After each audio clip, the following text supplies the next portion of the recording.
देखो, सबसे पहली बात हमारी कमजोरी क्या है? हम परेशान हो जाते हैं।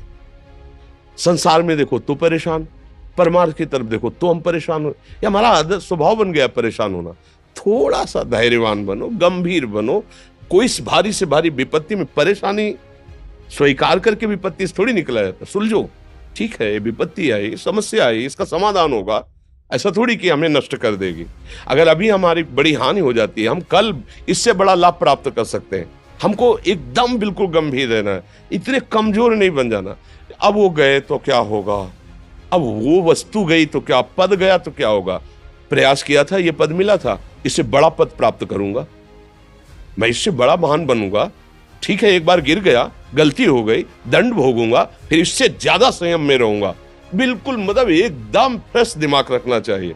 और अपने लोग क्या है, जरा सी बात में एकदम पछड़ा कर लेते हैं, एकदम कमजोर हो जाते हैं।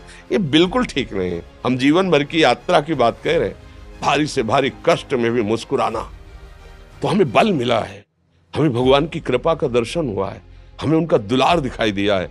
अगर ऐसे तो भाग जाते, फिर परमार्थ में थोड़ी चलना होता है।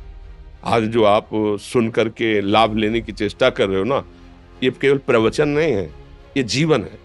अगर ये जिए ना होते ना, तो ये इसका प्रभाव नहीं पड़ता, फिर वाणी का प्रभाव नहीं पड़ता। हम इसीलिए कहते हैं, जैसे आप लोग एकदम परेशान हो जाते हैं जब बोलो, क्या हमसे ज्यादा परेशानी होगी?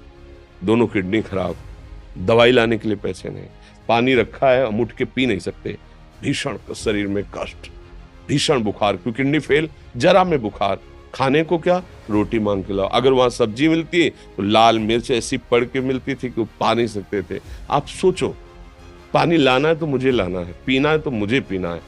अगर मैं हारता तो कहां पहुंच जाता, क्या स्थिति होती? नहीं, मरना है, पर कदम पीछे। कोई दिन ऐसा नहीं जिस दिन सेवा ना की हो, जिस दिन सेवा ना गए हो।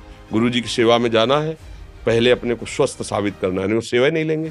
तुम बीमार हो, तुम कष्ट में हो, ऐसे उनकी दृष्टि परेशान थे, उनकी सेवा की, आके लेट गए। फिर हिम्मत की, अपनी श्री जी की सेवा की, मधुकरी नहीं गए, 3-3 4-4 दिन भोजन नहीं गए, पर सेवा नहीं छोड़ा, दिनचर्या नहीं छोड़ी।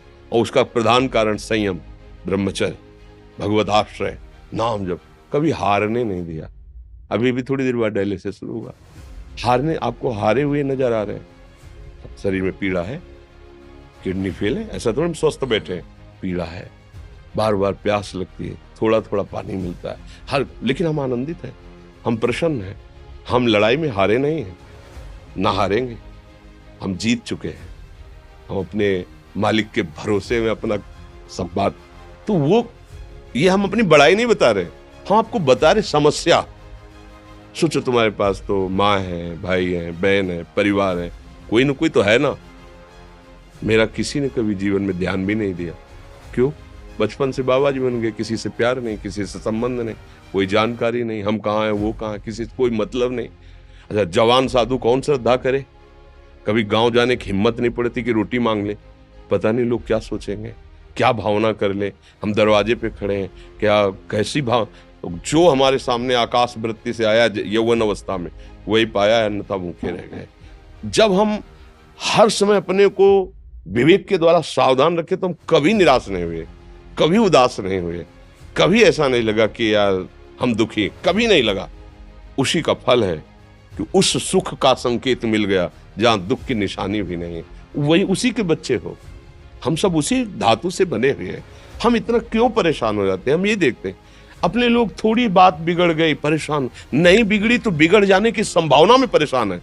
आज सुख है, लेकिन कल सुख छिन जाएगा तो हम आज के सुख में सुखी ना होकर कल के दुख की आने की संभावना में हम भयभीत हो। मतलब क्या हमारी सोच रह गई? हमको इतना बलवान बनना है कि सुख और दुख दोनों हमको छू न सके। भारी से भारी सुख की व्यवस्था है तो अहंकार नहीं, हर्षित होकर किसी का अपमान न करे कि हम धनी, हम पदाधिकारी, अमुक।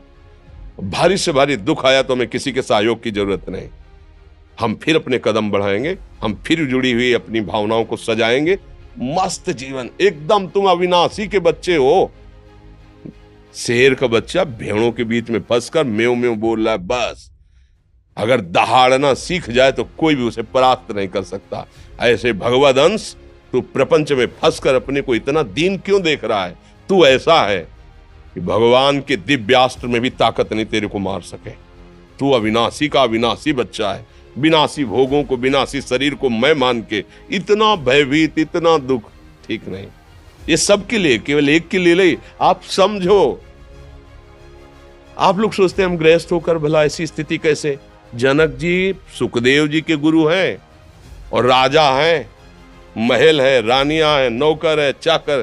क्या सुखदेव जी जिनके शरीर में लंगोटी भी नहीं है, दिगंबर, परमहंस, परमहंस के गुरु हैं जनक जी जो राजा हैं। समझो आप ऐसा ना सोचे कि हम नौकरी कर रहे हैं, हम संसार में, हम गृहस्थ हैं, हम आध्यात्मिक की ऊंचाई पर नहीं चढ़ सकते। नहीं, आप एक सरकारी नौकरी या आप किसानी या व्यापार करते हुए आप एक अध्यात्म की ऊंचाई में चढ़ सकते हैं। और अध्यात्म ही है जो तुम्हें इस माया के दुख सुख से ऊपर उठा सकता है। दूसरा